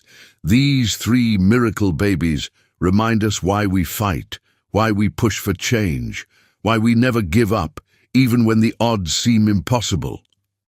The image became iconic. The dying president, his brave wife, and their 3 tiny fighters, all defying probability and prejudice to change the world. In their private moments, between feedings and policy meetings, Declan and Megara marveled at their children's distinct personalities already emerging. Aurora, born first and biggest, seemed to watch everything with her father's Arctic blue eyes and her mother's determination. Leo, quieter but intense, fought every challenge with a strength that belied his size. Phoenix, the smallest but most alert, already showed signs of both parents' intelligence and spirit. "They're going to change the world," Declan murmured one night, watching them sleep in their hospital bassinets. "They already have," Megara replied, seeing how their story had transformed the healthcare debate, how their journey had touched millions. The road ahead would be hard. Declan's condition continued to progress, each day bringing new challenges. But as they held their 3 miracles, as they watched the nation rally around their cause, they knew every battle had been worth it. Love had transformed them both, from adversaries to allies, from political opponents to partners, from individuals to family. Now that love would become their legacy, living on in 3 tiny hearts that beat with all their parents' strength and determination. The storm had passed, leaving behind not destruction, but new life, new hope, and a future brighter than either of them had dared to dream. Chapter 12. Shadows into Light. Winter came early to Washington that year, dusting the White House grounds with snow that glittered like diamonds in the December sun. Declan stood at his familiar window in the Oval Office, watching 6-month-old Aurora take her first tentative steps in the rose garden, supported by Megara's steady hands. Leo and Phoenix crawled nearby, determined to keep up with their sister. His hands shook badly now, even with increased medication, but his mind remained sharp. Dr. Mitchell had called it a miracle that he'd maintained his faculties this long. Declan called it love and stubbornness in equal measure. The door opened softly behind him. "The final healthcare bill is ready for your signature," Kate said, her voice gentle. She'd been with them through everything, her loyalty unwavering. "Bring it in." The signing ceremony was intimate, just family and key staff. His hands trembled so much that Megara had to help steady them as he signed the most comprehensive healthcare reform bill in American history. The cameras caught the moment, not as a sign of weakness, but as a testament to their partnership. "For Sarah," he whispered as he finished the last letter, "for everyone's Sarah." That evening, as snow fell softly outside, they gathered in the private residence. The triplets were a whirlwind of activity, Aurora already showing signs of her father's leadership, organizing her brothers in what looked suspiciously like policy meetings with their stuffed animals. Leo, quiet but determined, built towers of blocks with impressive focus. Phoenix, the dreamer, watched the snow with his father's Arctic blue eyes, pointing excitedly at each falling flake.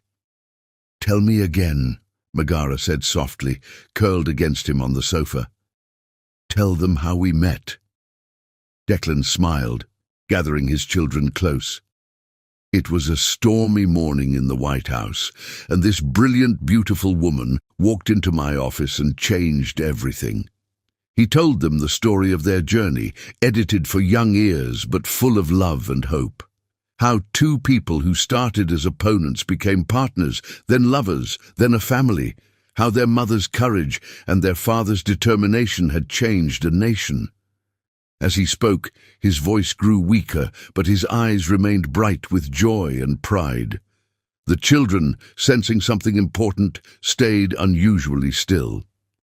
"Your mother," he said, looking at Megara with all the love in his heart, "taught me that real strength isn't about power or position.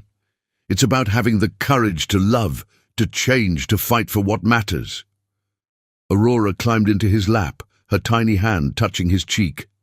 "Love you, Daddy." The words, still new from her, broke something open in his heart. Leo and Phoenix joined their sister, creating a cocoon of warmth and love around their parents. Later that night, after the children were asleep, Declan and Megara danced slowly in their bedroom, his increasingly unsteady steps supported by her strength. "I need you to promise me something," he murmured against her hair. "Anything. Don't let them forget that love can change the world. That's our real legacy, not the policies or the reforms, but the proof that love can bridge any divide, heal any heart, create miracles. They'll know," she promised, tears falling freely now. "Every day they'll know." His condition deteriorated rapidly after that night, but even as his body failed, his love seemed to grow stronger. He spent every moment he could with his family, recording videos for future birthdays, writing letters for milestones he wouldn't see. The end came peacefully on a bright spring morning. Megara held him as he watched one last sunrise, their children sleeping peacefully nearby. "Thank you," he whispered, his voice faint but clear. "For what?" "For giving me everything, love, family, purpose, hope." His Arctic eyes found hers, still sharp with intelligence and devotion. "Keep changing the world, my love. Keep fighting. Keep hoping." "I will," she promised. "We will."